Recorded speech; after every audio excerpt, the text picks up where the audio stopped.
Hello friends, welcome to all. आज मैं आपके लिए वीडियो जो लेके आ रहा हूं, देखिए, शहर छोड़कर गांव गए लोग और इस स्टॉक की किस्मत बदल गई। जरा प्रॉफिट देखो। ये साइड में जो बाइक देख रहे हो ना आप, ये बाइक जो है बहुत ही खतरनाक मैं कहूंगा। हीरो की ये बाइक है, स्प्लेंडर नाम जिसका है। आपने देखा होगा अक्सर हीरो मोटोकॉर्प एक टॉप की टू व्हीलर कंपनी है और अक्सर गांव में लोग अपनी एक मैं कहूंगा एक प्रॉपर रेंज जो ज्यादा मिक्स ना हो उसके ऊपर और यूज जिसका अच्छा हो, इकोनॉमिकल हो, उसके ऊपर ज्यादा फोकस होता है। और जिस तरीके से लोगों की नौकरियां छूटने के बाद लोग गांव में खेती की तरफ गए तो उनको कुछ ना कुछ साधन चाहिए था। तो सबसे सस्ता, सबसे और सबसे बढ़िया जुगाड़ में जो इसको कहूंगा वो होता है ये बाइक का। और लोगों ने कंफर्टेबल भी है और सब उनके अफोर्डेबिलिटी के अंदर भी आ जाता है। तो इसीलिए ये बाइक की सेल देख के आप चौंकना मत, ये एक्सपेक्टेड था। और जब लोग जा रहे थे गांव की तरफ, हमने आपको बहुत सारी वीडियोस क्रिएट करके यहाँ पे बताया था कि हाँ अब किस एरिया में ज्यादा। अगर आप ओवरऑल पिक्चर देखो ना, कोरोना के बाद दुनिया बदल सी गई है। यहाँ पे जो थीम्स है लोगों की इन्वेस्टमेंट की भी बदल गई है। लोगों ने उसी डायरेक्शन में सोचा, अभी भी लोग उसी हिसाब से सोच रहे हैं। अब डाउन द लाइन जब 5 साल की बात करोगे ना, 5 साल के बाद किस तरीके से चीजें जाने वाली है, एक फ्यूचर का जब आप स्कोप बनाओगे तो बहुत सारी चीजें बदलती हुई आपको देखने को मिलेगी। क्योंकि इस कोरोना ने बहुत चीजें बदल दी हैं। लोग घरों से काम करने के लिए मजबूर हुए थे और उसी मजबूरी का फायदा कंपनियां उठा के कह रहे हैं आप घर से ही काम करो, आप भाई परमानेंट करो या हफ्ते में 4 दिन करो, 5 दिन करो। अब उसका फायदा कंपनियों को दिखने लग गया है, वो घर से काम कर रहा है। उसी तरीके से ये जो जस्ट एग्जांपल था। अब मैं हीरो मोटोकॉर्प के ऊपर आपको लेके जाना चाहूंगा। शेयर का प्राइस देखिए 3000 के लेवल के आसपास है। आज की डेट में 13% की डिलीवरी देखने को मिली और आज हीरो मोटोकॉर्प का नतीजे सामने आए हैं। उससे पहले अगर मार्केट कैपिटलाइजेशन देखोगे तो 58,000 करोड़ का है। हीरो मोटोकॉर्प जो है टू व्हीलर की कंपनी है और इसके साथ के स्टॉक्स को जब आप देखते हो तो यहाँ पे ये अकेली नहीं, और भी कंपनीज है। लेकिन बजाज का नाम आता है, बट बजाज आपने देखा होगा वो साथ के साथ आपका 3 व्हीलर में भी है। उसके अलावा टीवीएस मोटर के साथ साथ आइसर मोटर, भैया ये सब important. Eicher motor, TVS motor, ये सब बाइक का। आपको अगर आइसर के तो ट्रक्स भी आते हैं, तो भैया आइसर मोटर, बुलेट, ये सब देखिए। इसीलिए आप यहाँ पे देख पा रहे हो हीरो मोटोकॉर्प सबसे टॉप का है इस सेगमेंट में। अब पहले रिजल्ट को देखते हैं। रिजल्ट अभी 9 बजे रात को ही आया है, यानी कि जो भी असर इस रिजल्ट का होने वाला है वो कल की डेट 29 ऑफ अक्टूबर ये आपको असर देखने को मिलेगा। तो कंसोलिडेटेड फिगर्स की बात करते हैं, सारी फिगर्स करोड़ में हैं। तो कैसा रहा रिजल्ट उसको देखते हैं। रिजल्ट कैसा रहा, टोटल इनकम से मैं स्टार्ट करूंगा।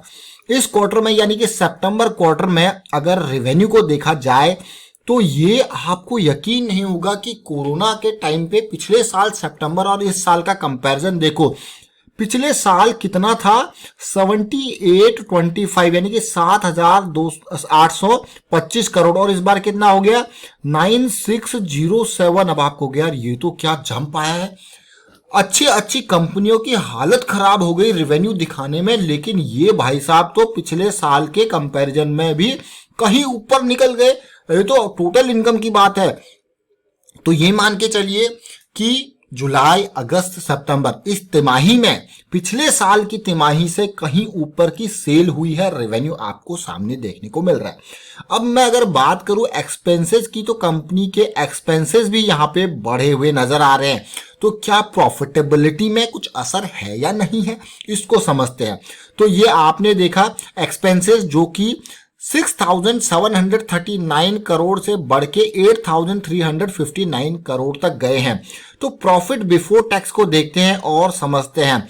प्रॉफिट बिफोर टैक्स जो कि लास्ट ईयर सितंबर में था 1,039 करोड़ और इस बार कितना हो गया 1,260 करोड़। तो आपको हो गया यार प्रॉफिट बिफोर टैक्स भी बढ़ा है, तो नेट प्रॉफिट में भी इजाफा देखने को मिलेगा। तो चलिए देखते हैं नेट प्रॉफिट को। अब नेट प्रॉफिट को देखते हैं तो ये कितना है, साथ के साथ अर्निंग पर शेयर को भी समझने की कोशिश करेंगे।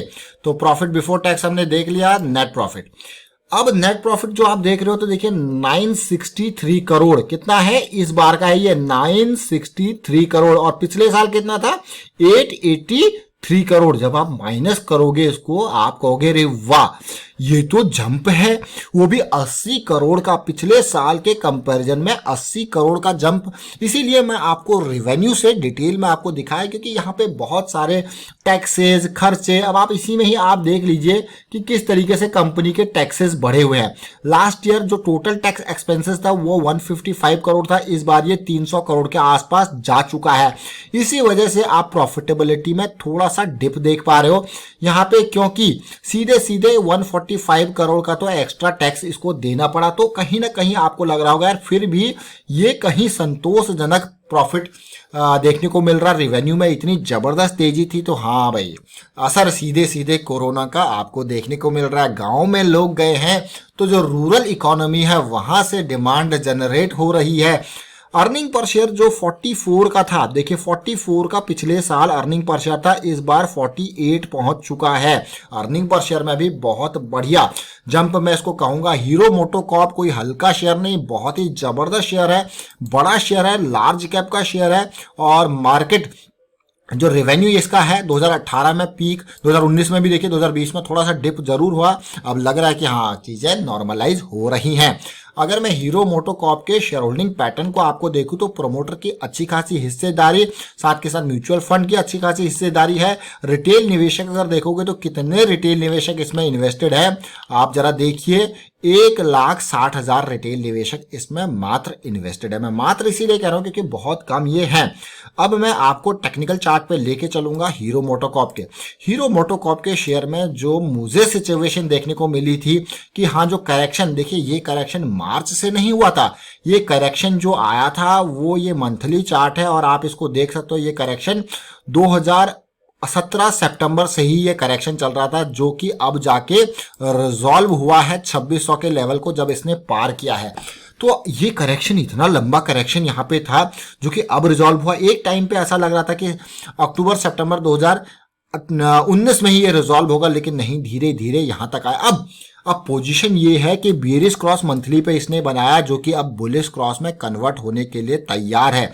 फिलहाल अच्छी बात यह है कि ये बहुत तेजी, आप मार्च की गिरावट के बाद अगर तेजी देखोगे तो किसी मंथ में इसमें करेक्शन आपको देखने को नहीं मिल रहा, और ये इतनी टाइम बाद फर्स्ट मंथ ऐसा लग रहा है कि हाँ बड़ी तेजी के बाद ये मान के चलिए कि 1600-1500 के लेवल से ये स्टॉक का प्राइस जो है डबल हो गया यहाँ से, लेकिन विदाउट एनी करेक्शन। अभी करेक्शन इन प्रोग्रेस है। अब रिजल्ट के बाद भी अगर थोड़ा बहुत, क्योंकि मार्केट के हालात यहाँ पे प्रॉफिट बुकिंग वाली सिचुएशन पे जा चुके हैं, तो अगर करेक्शन यहाँ पे आती है तो आपके लिए बहुत बढ़िया अपॉर्चुनिटी होगी।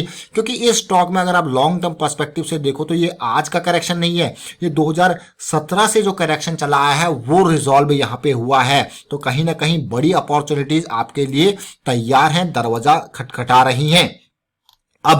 अब मैं आपको वीकली चार्ट पे लेके चलता हूं, जरा ध्यान दीजिए और समझिए। वीकली चार्ट पे पीक बनाया था इस स्टॉक ने 4000 के लेवल का, वो भी 2017 में।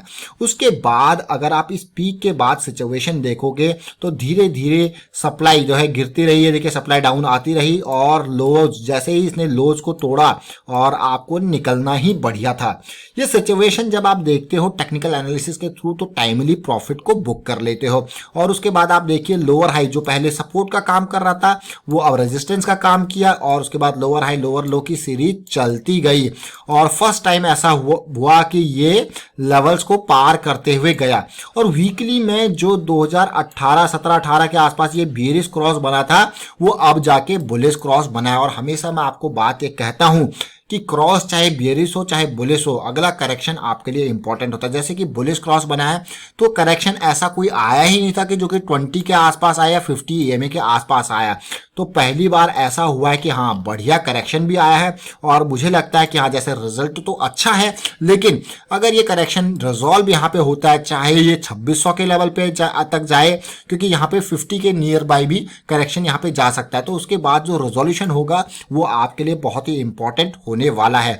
फिलहाल जो आप देख पा रहे हो यहाँ पे बड़ी गिरावट पिछले 2 हफ्तों के अंदर, ये करंट वीक और लास्ट वीक में आपको बड़ी गिरावट, और भी 3400 के लेवल से गिरते गिरते स्टॉक ने 2800 के आसपास का बॉटम जरूर बनाया। और डेली टाइम फ्रेम पे देखोगे तो फिलहाल की जो सिचुएशन है वो करेक्शन इन प्रोग्रेस है, इसका रिजॉल्व होना जरूरी है। पिछले 3 दिन के बड़ी बड़ी सेलिंग के टावर्स आप देख पा रहे हो, और कहीं ना कहीं जो हम बात कर रहे थे 2600 के लेवल के आसपास, 2600-2500 के लेवल के आसपास, अगर डेली टाइम फ्रेम वाइज देखोगे तो यहाँ पे इसका 200 डे के आसपास का सपोर्ट भी है। तो कहीं ना कहीं स्टॉक आपको लग रहा होगा अरे वाह ये तो बहुत ही बढ़िया सिचुएशन है, लेकिन फिर भी एक बात हमेशा याद रखना, कभी भी आप ऐसे टाइम पे स्टॉक को खरीदने अगर जाते हो कि वो गिर रहा है, तो मेरा मानना हमेशा होता है कि करेक्शन को थोड़ा रिजॉल्व होने दिया जाए, क्योंकि जब बॉटम पॉइंट आपका मिलता है ना, वो आपका स्टॉप लॉस हो जाता है, और उसके बाद उसके थोड़ा सा नीचे आपका स्टॉप लॉस हो जाता है, और उसको रेजोल्यूशन पे आपका एंट्री पॉइंट। तो फिलहाल मैं वाइंड अप करता हूँ वीडियो को, उम्मीद करता हूँ वीडियो आपको अच्छा लगा होगा। अच्छा लगा तो शेयर जरूर कीजिए, लाइक कीजिए, चैनल सब्सक्राइब नहीं किया तो जल्दी से सब्सक्राइब कर ले, साथ के साथ बेल आइकन को भी प्रेस कर ले, जिससे आपको नोटिफिकेशन आती रहेगी। And thank you for watching the video.